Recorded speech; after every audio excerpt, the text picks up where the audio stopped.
Do you ever feel like the night is eyes just watching you from the dark? I do, and let me tell you, it ain't a feeling you shake of, Z. It was about 13 a.m., dead middle of nowhere, box, and I was hauling a load of canned peaches. Don't ask why peaches, it's just what the dispatcher gave me. The road was one of those old, cracked hideaways where the asphalt looks like it's been clawed up by some giant beast. No other cars, just me and the hum of my then I saw them. At first, box, I thought it was a deer or maybe a drunk stumbling out of the woods. But as I got closer, I realized it was a man, skinny as hell, with a skinny's pale eye to catch the moonlight, box. He stood at the side of the road, thumb out, dressed in one of those old-style suits like he just walked off a 1930s movie set. Now I don't pick up hitchhikers. Rule number 1 of trucking, you don't invite crazy into your cab. But there was something about this guy. Maybe the way he just stood there, not moving like he knew I'd stop. So I did, box. He climbed in without saying a word, carrying this beat-up leather suitcase. The thing looked older than him, if that's even possible. "You vetted?" I asked. He didn't answer right away, just stared straight ahead, hands resting on that creepy suitcase. Then he said in this voice that's barely above a whisper, "Box anywhere but here." Should have kicked him out right then. But I didn't. For a while we rode in silence. I kept glancing at it at the corner of my eye. His suit was too clean for someone walking the highway, and his shoes. They weren't scuffed, just wrong. Like the soles were made as of lac, not leather or rubber, box. I tried breaking the silence again. "So, what's in the suitcase?"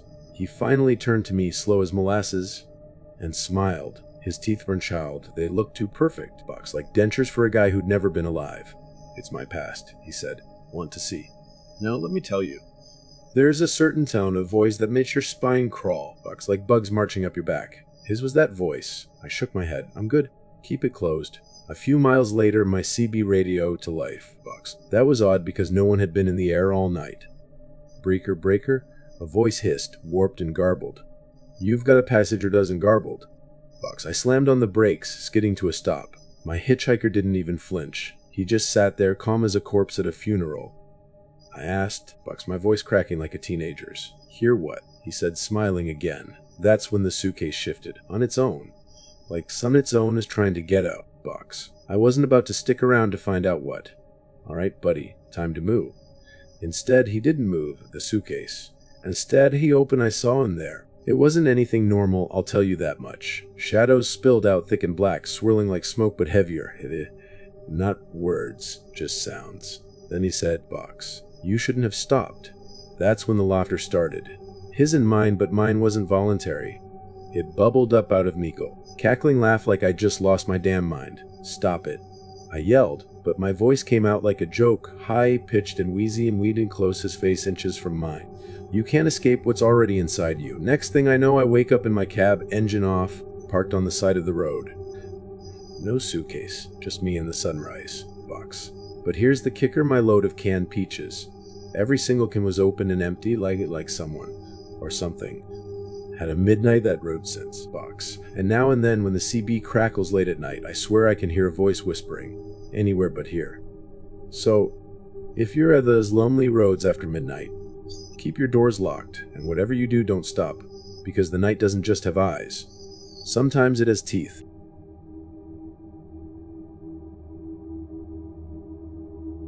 Box. There's something about the quiet ones, you know. The way they just sit there like they're waiting for the perfect moment from your life. Trust me, I learned it the hard way, Box. It was a Tuesday night or maybe Wednesday morning. It's hard to tell when you've been driving for hours and the clock feels like clocking you. The highway was empty. Just me, my rig, and a load of frozen chicken nuggets destined for some diner out in Iowa. It's glamorous stuff. I was cruising along, the radio playing static because that's all you get out there in the middle of nowhere. Then I saw him, or maybe is a better word yet, Box. He was standing on the shoulder, a shadowy figure illuminated by my headlights. No thumb out, no sign, just standing there like he'd been waiting for me.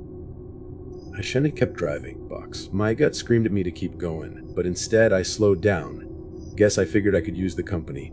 Big mistake. He climbed in without a word, and that was the first thing that felt off. Box. No thanks for stopping. No, I need to get to so and so. He just slid into the passenger seat and shut the door like it was his truck. The guy looked normal enough. Jin's a hootie, maybe mid-30s, but his face, it was too blank. No emotion, no expression, just eyes staring straight ahead like he was in a trance. "So where you headed?" I asked, trying to sound casual, nothing, not a peep. All right, I said, laughing nervously. Strong, silent type. Cool, huh? Cool. I can the radio box, hoping it'd break the awkwardness. But the static got louder than it should have. It wasn't just noise anymore. It was Whitgar whispers box. About 10 miles down the road, I started to notice things. The air in the cab felt colder, like someone had cranked the AC even though I hadn't touched it. My breath came out little puffs box, which is not normal when you're hauling frozen chicken in July. And then there was the smell. It hit me out of nowhere.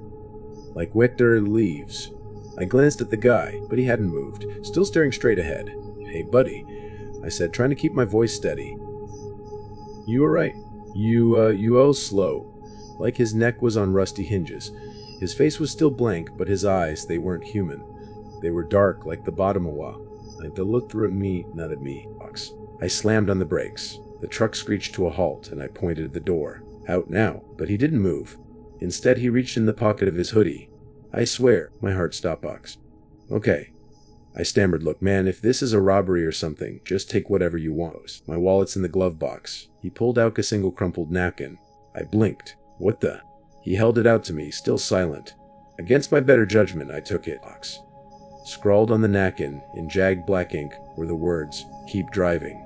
Now, I don't know about you, but when a creepy hitcher gives you a handwritten threat, you listen. Box. I could be at the gas, my hands gripping the wheel so tight I thought I'd snap it in two. The whispers from the radio got louder, turning into a sort of chant. Box. The guy didn't look at me again, just sat there, hands folded in his lap like he was enjoying a Sunday drive. Now and then I'd glance at him, Box, hoping he'd disappear or melt or whatever creepy silent hitchhikers do, but he stayed put. Finally, after what felt like hours, he raised one hand and pointed. Box. There was nothing but darkness up ahead, but I took it as a sign to stop.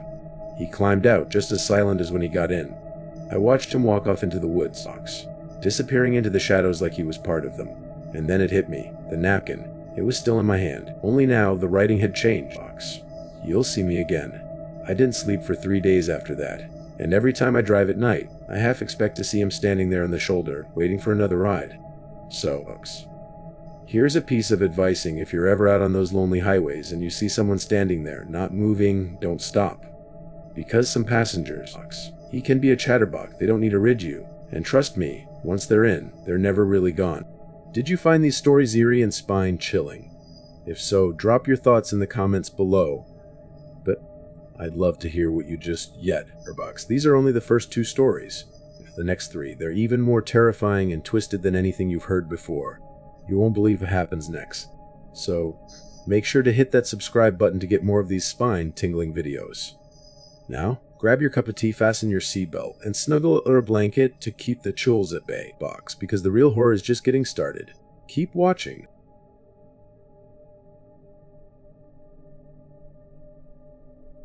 There are certain nights you never forget. And for me, it was the night I met her. The woman in the red dress. I don't know what she wasn't human. Not anymore. It was around 3:45 a.m., pitch black outside except for the faint glow of my headlights cutting through the mist. Box. I was hauling a load of scrap metal through a stretch of highway so empty, it felt like driving through a ghost story. The radio wasn't working, just static. So assessed me. Box. The hum of the engine and the occasional creak of the cargo shifting in the back. Then, out of the fog, I saw her. She was standing by the side of the road. Box. Wearing a red dress that hugged her like she'd stepped out of some old noir movie. Her hair was long and dark, flowing over her shoulders, and she had one hand on her hip, Box, the other waving lazily at me. Now, I'm not dumb. A lone woman hitchhiking at this hour. That's a neon sign flashing trouble. But, Box, maybe it was the way she smiled, or maybe I'd been on the road too long.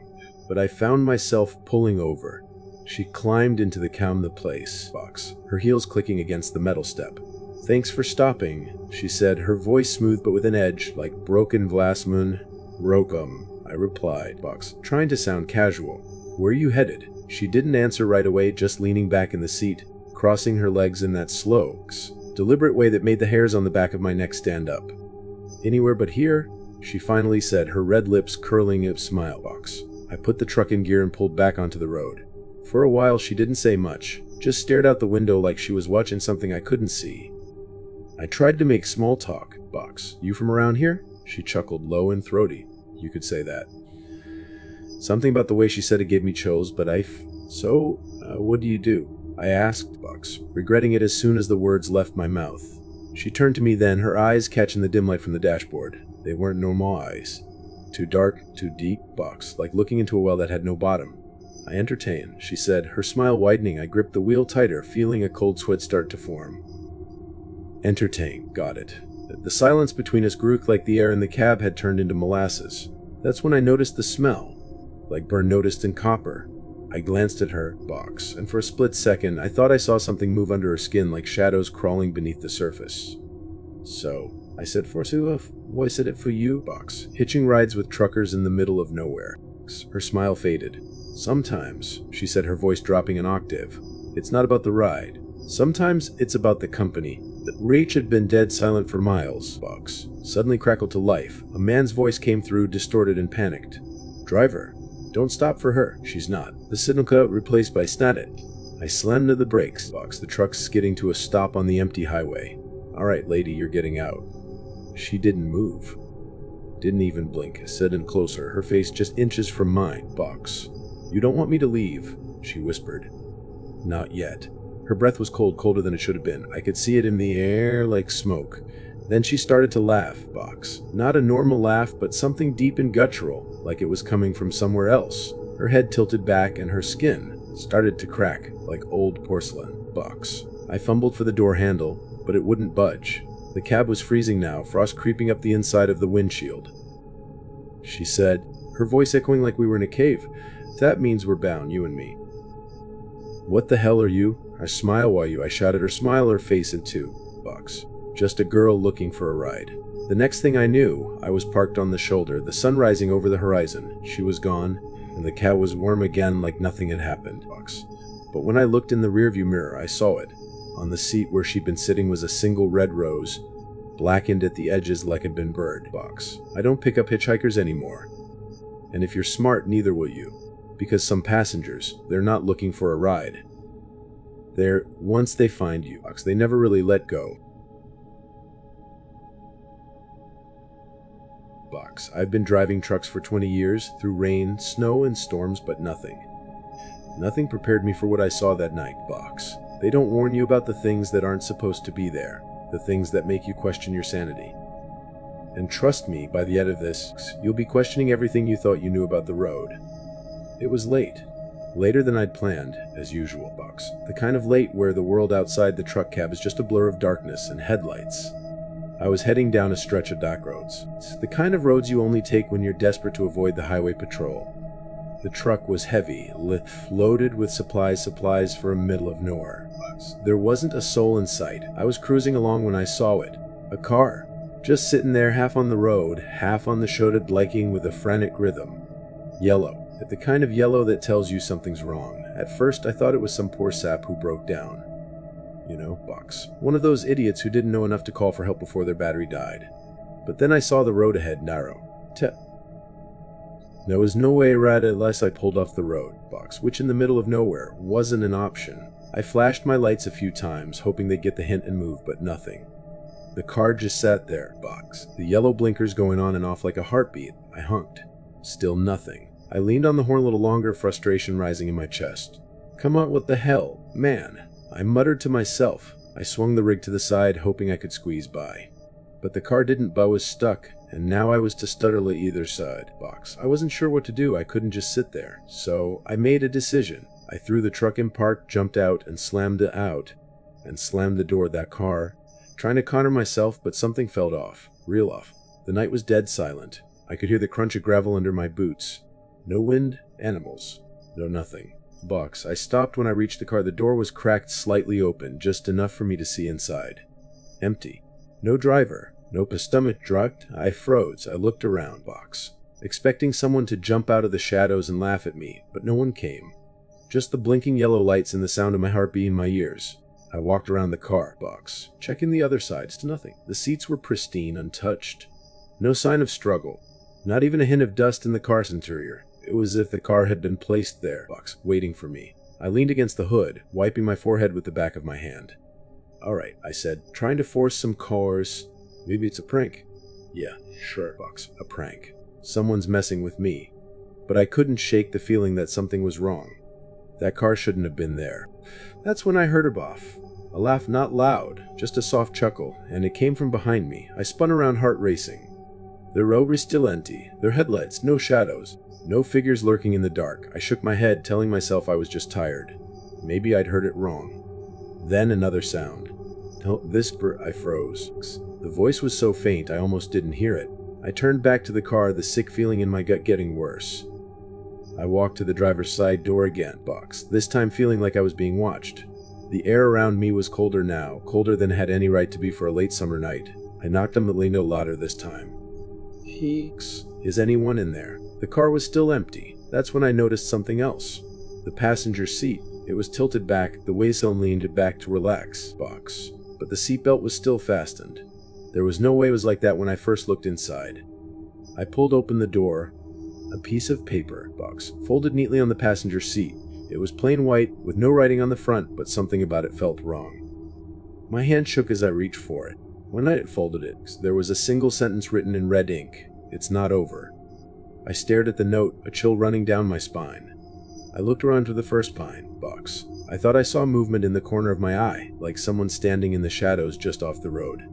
I turned quickly, but no one's there. I shoved the note in my pocket and backed away from the car, my heart racing. I looked at the truck. It was still parked safely shoulder, but now, for the first time, I was afraid to get back in. I don't know how long I stood there, but it felt like hours. The air was thick with tension, the word holding its breath. Finally, I forced myself to turn and walk back to my truck. As I climbed into the cab and started the engine, I glanced in the rearview and I saw it. The car was gone. Not a trace, not even tire marks. The road was empty. I've driven that road 100 times since. I can't explain what happened. I don't know that car, or why it was there waiting for me. But I know this: sometimes the road doesn't just take you places. It shows you things. It shows you can see.